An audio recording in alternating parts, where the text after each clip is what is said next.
اگر آپ چینل پر پہلی بار آئے ہیں تو ابھی سبسکرائب کر کے بیل آئیکن پریس کریں اور رہیں باخبر۔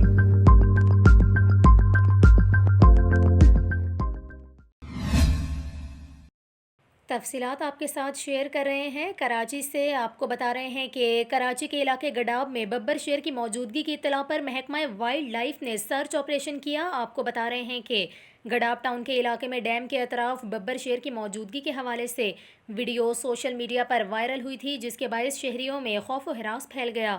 آپ کو بتائیں کہ ان اطلاعات پر مضافاتی علاقوں میں خصوصی ٹیمیں روانہ کی گئیں۔ سرچ ٹیمیں بیک وقت گاڑیوں اور موٹر سائیکلوں پر مشتمل اور درکار آلات سے لیس تھیں، تاہم اس تگ و دو کے دوران ببر شیر ہاتھ آیا اور نہ ہی اس علاقے میں اس کی موجودگی کے کوئی شواہد ملے۔ آپ کو بتائیں کہ سندھ وائلڈ لائف کے کنزرویٹر جاوید مہر کا یہ کہنا ہے کہ ویڈیو میں دکھائی دینے والی نسل کا شیر سندھ میں موجود نہیں۔ حکام کے مطابق کسی فارم ہاؤس سے بھی شیر کے فرار کا واقعہ رپورٹ نہیں ہوا۔ اگر کوئی شیر کسی فارم ہاؤس سے بھاگا ہوتا تو کتے اس کو بھانپ لیتے۔ ماہرین کا اس حوالے سے یہ کہنا ہے کہ عموماً جنگلی حیات کی موجودگی کا پتہ کتے اپنی حس کے سبب آسانی سے لگا لیتے ہیں۔ آپ کو بتائیں جاوید مہر کے مطابق متعین کردہ ٹیموں نے رات کی تاریکی اور دن کے اجالے میں انتہائی باریک بینی سے تمام علاقوں کا جائزہ لیا اور مقامی افراد کے انٹرویو بھی ریکارڈ کیے۔ واضح رہے کہ گزشتہ 3 روز سے شیر دکھائی دینے کی افواہیں سوشل میڈیا پر سرگرم تھیں۔